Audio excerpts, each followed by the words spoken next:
हो Nepali radio network, यो हो नेपाली रेडियो नेटवर्क। यतिखेर हाम्रो बीचमा नेपाल कम्युनिस्ट पार्टीका प्रभावशाली नेता देव गुरुङ हुनुहुन्छ। देव गुरुङजी, हजुर, तपाईलाई नेपाली भाषा स्वागत गर्न चाहन्छु। धन्यवाद। अब के छ हाल खबर भन्नुस्? नेत्र विक्रम चन्दसँग वार्ता हुन्छ कि दमन? अब हामीले त सहमति, समझदारी र संवादकै प्रक्रियाबाट अगाडि बढ्नुपर्छ।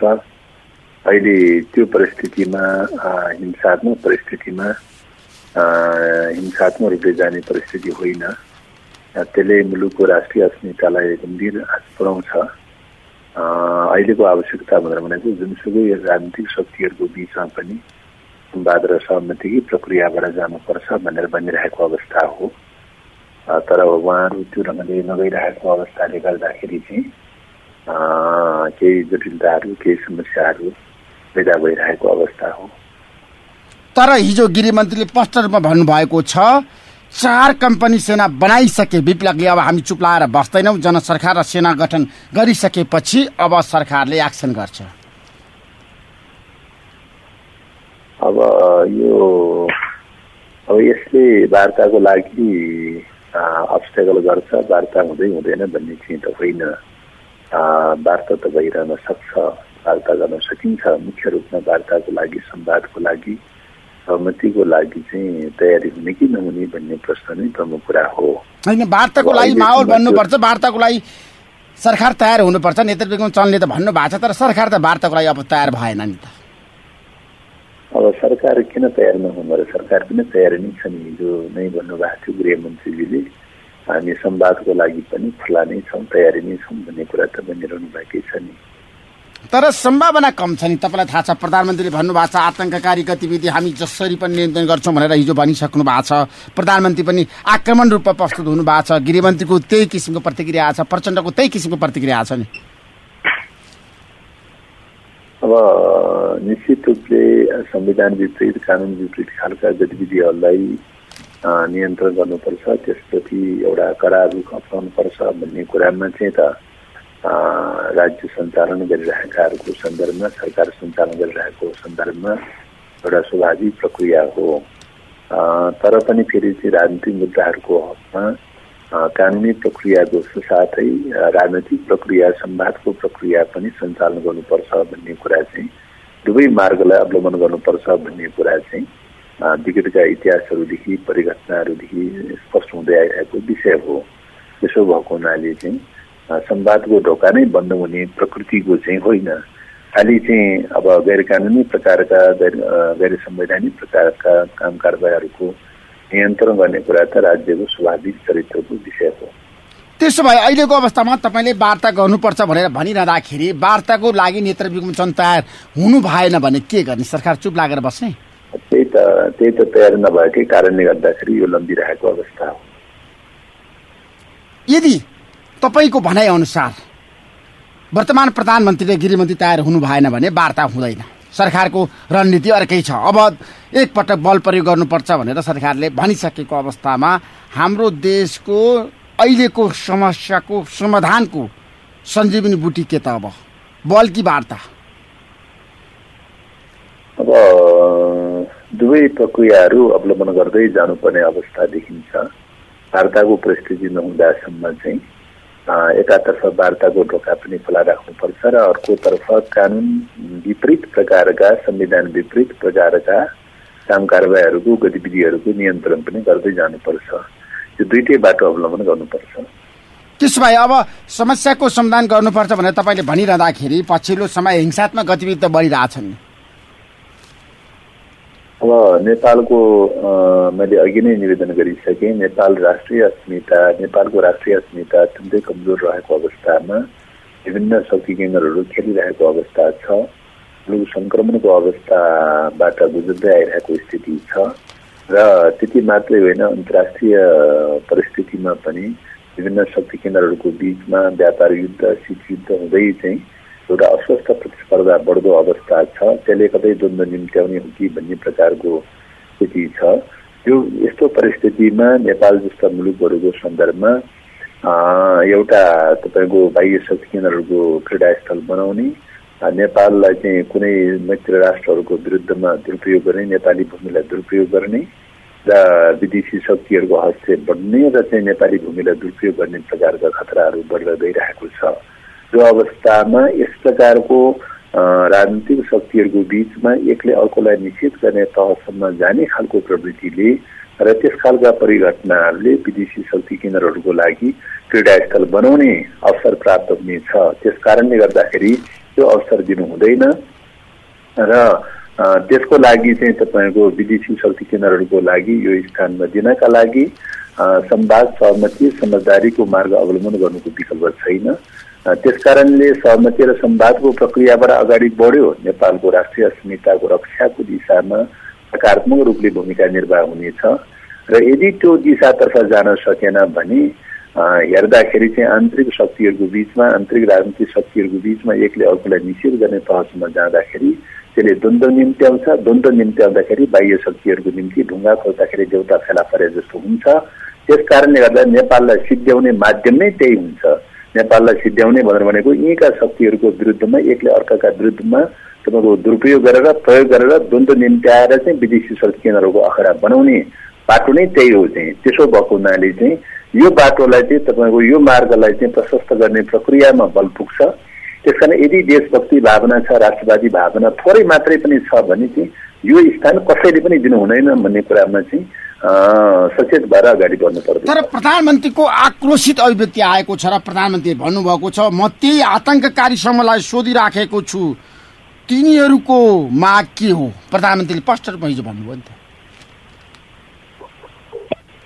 अब निश्चित रूपले वार्ता गर्नलाई, कुराकानी गर्नलाई, कुनै पनि गतिविधिहरू, घटनाक्रमहरूको सन्दर्भमा के मुद्दालाई लिएर उठाउन खोजेको भन्ने कुराको मुद्दाको स्पष्ट हुन खोज्ने कुरालाई अन्यथा मान्ने कुरो भएन।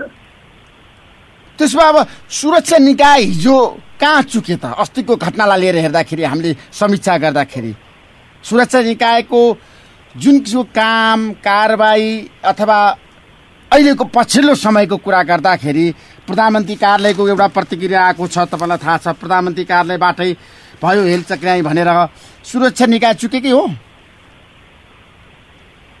अब यो विषयमा यस प्रकारका घटना प्रकृतिहरू के हो त भन्दाखेरि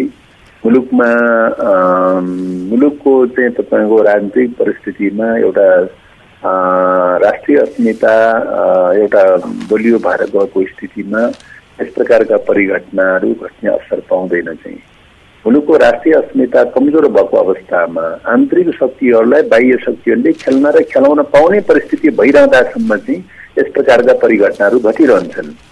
यस प्रकारका परिघटनाहरू घटिरहन्छन् र घट्ने मात्रै होइन, द्वन्द्वको परिस्थिति क्रिएट हुन्छ र द्वन्द्वको परिस्थिति क्रिएट भएपछि राज्यलाई विफल भयो भने विफल तुल्याउने, शक्ति केन्द्रहरू परिचालन गर्ने, विदेशी हस्तक्षेप बढ्ने, सेना परिचालन गर्ने र मुलुकको द्वन्द्वलाई जन चर्काउँदै लैजाने, द्वन्द्व व्यवस्थापनको नाममा विदेशीहरू आउने चाहिँ अनमिन आउने चाहिँ तपाईँको चाहिँ विदेशीहरूको अखडा बनाउने। विदेशीहरूको अखडा बनाउने तरिकै यही हो नि, मूल बाटो यही हो नि। विदेशीहरूको अखडा बनाउने मूल बाटो यही हो नि चाहिँ।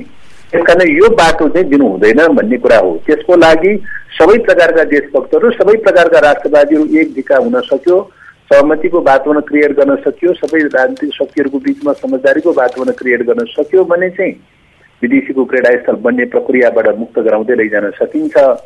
अन्यथा त्यो दिशातर्फ नगइकन एकले अर्कोलाई निषेध गर्छु, एकले अर्कोलाई द्वन्द्वमा फसाउँदै लैजाने प्रक्रियाबाट अगाडि बढ्न खोज्यो भने निश्चित रूपले यसले के सृजना गर्छ त भन्दाखेरि प्रकारान्तर रूपले स्टेट फेल भयो भन्ने दिशातर्फ लैजाने, सेना परिचालनको दिशातर्फ लैजाने, सेना परिचालनको दिशातर्फ गएपछि झन् द्वन्द्व बढ्दै जाने अनि विदेशी सेनाको अखडा बन्ने चाहिँ विदेशी सेना भित्राउने अखडा बनाउने चाहिँ यो मूल बाटो हो। यो चाहिँ त्यस कारणले गर्दाखेरि त्यो दिशातर्फ जान दिनु हुँदैन भन्ने कुरामा सबै नेपालीहरू, सबै नेपाली देशभक्त राष्ट्रवादी शक्तिहरू नेपाली मातृभूमिप्रति, नेपाली भूमिप्रति थोरै मात्रै पनि माया ममता छ भने चाहिँ यस प्रकारको चाहिँ घटनाहरू, परिघटनाहरू घटाएर चाहिँ विदेशी सेना निम्त्याउने काम चाहिँ गर्नु हुँदैन भन्ने कुरा चाहिँ हाम्रो आग्रह हो।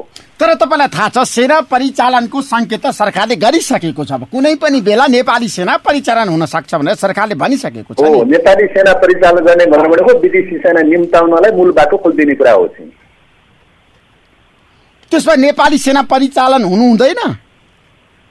निश्चित रूपले यो कुनै पनि हालतमा चाहिँ तपाईँको द्वन्द्वको परिस्थिति क्रिएट गर्नु हुँदैन, सेना परिचालन गर्ने परिस्थितिमा पुर्याउनु हुँदैन, द्वन्द्वको परिस्थिति क्रिएट गर्नु हुँदैन। द्वन्द्वको परिस्थिति क्रिएट गर्ने र सेना परिचालनको चाहिँ परिस्थिति क्रिएट गर्ने भनेको स्पष्ट शब्दमा विदेशी सेना निम्त्याउनका लागि मूल बाटो खोलिदिने कुरा हो चाहिँ। किनभने तपाईँलाई थाहा छ नेपालको सुरक्षाको कुरा गर्दाखेरि राज्यको सुरक्षा संयन्त्रको वास्तविकता तपाईँले पनि बुझ्नु भएको छ होइन। हाम्रो देशको कुरा गर्दाखेरि सशस्त्र प्रहरी, राष्ट्रिय अनुसन्धान, अब नेपाल प्रहरी, नेपाली सेना छ। तपाईँले राम्रोसँग हेर्नु भएको छ। यी चारै शक्तिलाई परिचालन गर्नुपर्छ भन्ने जनमत हत्तै परेको छ।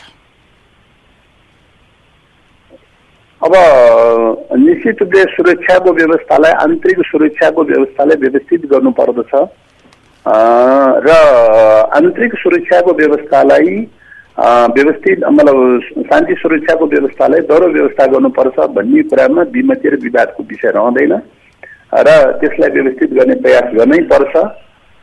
अब व्यवस्थित गर्नुपर्छ भन्ने नाममा होइन, त्यसलाई चाहिँ शान्ति सुरक्षालाई दह्रो बनाउनु पर्छ भन्ने नाममा चाहिँ तपाईँको एकले अर्कोलाई निषेध गर्ने तहसम्म लैजाने र सेना परिचालन गर्ने तहसम्म लान खोज्यौँ भने तपाईँको प्रश्न चाहिँ स्पष्ट रूपमा के हुन्छ त भन्दाखेरि मुलुकको समस्या समाधानको दिशातर्फ भन्दा पनि चाहिँ नेपालको राष्ट्रिय अस्मिता समाप्त हुने दिशामा जान्छ। किन त भन्दाखेरि चाहिँ तपाईँको सेना परिचालन भनेर भनेको द्वन्द्व व्यवस्थापनको नाममा विदेशी सेना आउँछ। यसमा प्रष्टसम्म चाहिँ यो बुझिरहनु होला, यो रेकर्ड गरिरहनु होला। नेपाली सेना परिचालन गर्ने भनेको विदेशी सेना निम्त्याउनका लागि बाटो खुला गर्नु हो। विदेशी सेना नेपालमा भित्रियो भने नेपालको परिस्थिति अफगानिस्तानको जस्तो परिस्थिति के अरे मा पुग्नु हो। नेपालको परिस्थिति अफगानिस्तानको परिस्थितिमा पुग्यो भने चाहिँ नेपालको राष्ट्रिय अस्मिता रक्षा होला भन्ने कल्पना गर्न सकिँदैन र यसरी मुलुकको राष्ट्रिय अस्मिता गम्भीर सङ्कटमा पर्छ। किन त भन्दाखेरि यतिखेर शक्ति राष्ट्रहरूको बीचको चाहिँ परिस्थिति द्वन्द्वको परिस्थितितर्फ जाँदैछ। शक्ति राष्ट्रहरूको बीचको चाहिँ परिस्थिति द्वन्द्वको परिस्थितिमा जान गइरहेको अवस्थामा नेपाल जस्तो भूमिलाई प्रयोग गरेर चाहिँ सीमावर्ती क्षेत्रमा नेपाल जस्तो भूमिलाई प्रयोग गरेर चाहिँ तपाईँको चाहिँ कतिपय मित्र राष्ट्रहरूका विरुद्धमा चाहिँ सेना परिचालन गर्ने तयारीमा चाहिँ यिनीहरूले नेपालको भूमिलाई दुरुपयोग गर्न खोजिरहेको छ। नेपालको भूमिलाई दुरुपयोग गर्न खोजिरहेको बेलामा चाहिँ तपाईँको आन्तरिक रूपमा द्वन्द्वको परिस्थिति निम्त्याउनु भनेर भनेको चाहिँ यो भूमिमा विदेशी सेना निम्त्याउनका लागि चाहिँ मार्ग प्रशस्त गर्नु हो। त्यसो भएको हुनाले कुनै पनि मूल्य मान्यतामा विदेशी सेना प्रवेश गराउनका लागि मार्ग प्रशस्त गरिनु हुँदैन। यसबारेमा सजग र सतर्क रहनु पर्छ। त्यसो भएको हुनाले चाहिँ कुनै पनि शक्तिहरूले हुन सक्छ आन्तरिक डेमोक्रेसीको मुद्दामा असहमति हुन सक्छ, विकास निर्माणसँग जोडिएका कतिपय मुद्दाहरूमा, जनजीविकासँग जोडिएका कतिपय मुद्दाहरूमा असन्तुष्टि हुन सक्छ। यो विकासको प्रक्रियामा, यात्रामा सबै कुराहरू परिपूर्ण छ भनेर त भन्न सकिँदैन। तर यतिखेरको परिस्थिति भनेको राष्ट्रिय सङ्कटको अवस्था भएको हुनाले चाहिँ आन्तरिक शक्तिहरूमा एकले अर्कोलाई निषेध गर्ने, एकले अर्कोलाई विस्थापित गर्ने, एकले अर्कोलाई सिद्ध्याउँछु भन्ने वेबाट चाहिँ हामी जान थाल्यौँ भने त्यसले प्रकारान्तर रूपले नेपालको राष्ट्रिय अस्मितालाई सिद्ध्याउने दिशातर्फ जान्छ। यस कारणले गर्दाखेरि यो दिशातर्फ हामी कोही पनि जानु हुँदैन भन्ने कुरामा मेरो आग्रह हो। सशस्त्र द्वन्द्व गर्दाखेरि पनि त नेपाली सेना परिचालित भएको थियो नि त। निश्चित रूपले त्यो बेलामा किन भन्दाखेरि चाहिँ सुरुमा हामीले राजतन्त्रको विरुद्धमा चाहिँ तपाईँको चाहिँ गणतन्त्रको लागि चाहिँ हामीले आन्दोलन सुरु गरेका थियौँ, हतियार उठाएका थियौँ। त्यो बेलामा यो इन्टरनल डेमोक्रेसीको मुद्दाबाट सुरु भएको थियो।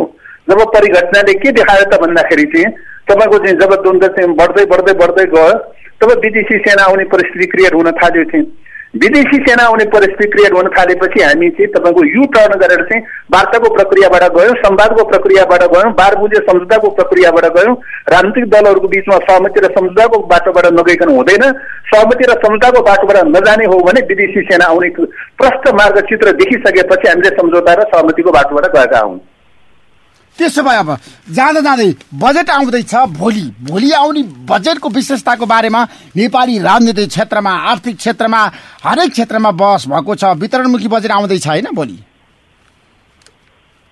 अब बजेट वितरणमुखी भन्दा पनि हाम्रो आग्रह चाहिँ के हो त भन्दाखेरि अब जुन कुरा पार्टीले चाहिँ एउटा घोषणापत्र निर्वाचनको बेलामा जुन घोषणा गरिएको थियो, जनताले जुन म्यान्डेट दिएको थियो, जनताको आशा अपेक्षालाई ध्यानमा राखेर चाहिँ जनताको म्यान्डेट अनुसार नै अगाडि बढ्नुपर्छ। त्यो म्यान्डेट भनेको के हो त भन्दाखेरि चाहिँ अहिलेको परिस्थिति भनेर भनेको एकाधिकार दलाल पुँजीको प्रबुद्ध भएको परिस्थिति हो। एकाधिकार दलाल पुँजीको प्रभुत्वलाई चाहिँ समाप्त गर्दै लगेर राष्ट्रिय औद्योगिक पुँजी निर्माण गर्नुपर्ने परिस्थिति हो। त्यसैले के गर्दाखेरि राष्ट्रिय औद्योगिक पुँजीलाई विकास गर्न सकिन्छ त्यो ओरिएन्टेसनमा चाहिँ बजेट केन्द्रित रहनुपर्छ। त्यसको लागि उत्पादनमुखी चाहिँ बजेट हुनुपर्दछ।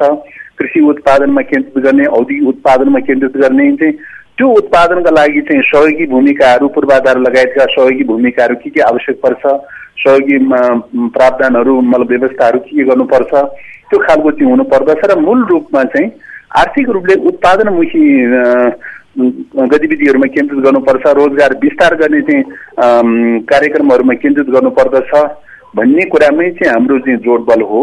र अब त्यो दिशातर्फ आउने छ, त्यो दिशातर्फ ओरिएन्टेड हुनेछ बजेट भन्ने कुरामा हामी आशावादी छौँ। तर तपाईहरुलाई किन करोडौं रुपैयाँ चाहियो? सांसदहरूले करोडौं रुपैयाँ मागेका छन्, 5 करोड, 10 करोड, 8 करोड। दीप गुरुङजी, अब छलफल र बहस हुने क्रममा कतिपय तर्क वितर्कहरू उठ्न सक्छ। अब तर्क वितर्कहरू उठ्ने कुरालाई अन्यथा भन्न मिल्दैन भन्ने लाग्छ। अब जसले जे कुरा उठाएको भए तापनि हाम्रो ओरिएन्टेसन के हुन जरुरी हुन्छ त भन्दाखेरि चाहिँ विकासको पूर्वाधार भनेर भनेको, विकासको ओरिएन्टेसन भनेर भनेको, अर्थतन्त्रको ओरिएन्टेसन भनेर भनेको मूल रूपमा औद्योगिक उत्पादनलाई केन्द्रबिन्दु बनाएर अगाडि बढ्नु पर्दछ। कृषि उत्पादनलाई केन्द्रबिन्दु बनाएर अगाडि बढ्नु पर्दछ। जबसम्म मुलुकलाई आत्मनिर्भर बनाउन सकिन्न तबसम्म नेपालको विकास हुँदैन। चाहिँ अहिले टोटली चाहिँ हरेक वस्तुहरूमा, कृषिजन्य वस्तुहरूमा तपाईँको 6 महिना 7 महिना भन्दा खाद्यान्न चाहिँ नेपाललाई पुग्दैन। खाद्यान्न के अरे कृषि प्रधान मुलुक भनेर भनेको छ। सबै कुरा खाद्यान्नहरू बाहिरबाट आयात गरेर निर्वाह गर्नुपर्ने अवस्था छ। औद्योगिक वस्तुहरू टोटली चाहिँ विदेशबाट आयातित वस्तुमाथि परनिर्भर हुनुपर्ने अवस्था छ। जबसम्म नेपाल टोटली परनिर्भरताको अवस्थामा रहिरहन्छ तबसम्म नेपाल विकास हुँदैन, रोजीरोटीको विकास विस्तार हुँदैन।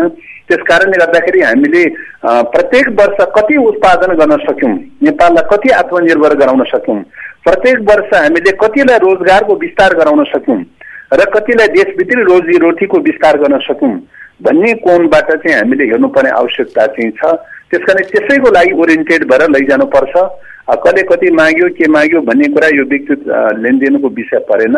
नीतिगत रूपले चाहिँ कसरी लैजाने भन्ने विषयको बहसको सन्दर्भमा उठेका विषयहरू होला भन्ने लाग्छ। थ्याङ्क यू सो मच देव गुरुङजी। समय दिनमा नेपाली बहसलाई तपाईँलाई म धेरै धेरै धन्यवाद दिन चाहन्छु। हस् ल, धन्यवाद।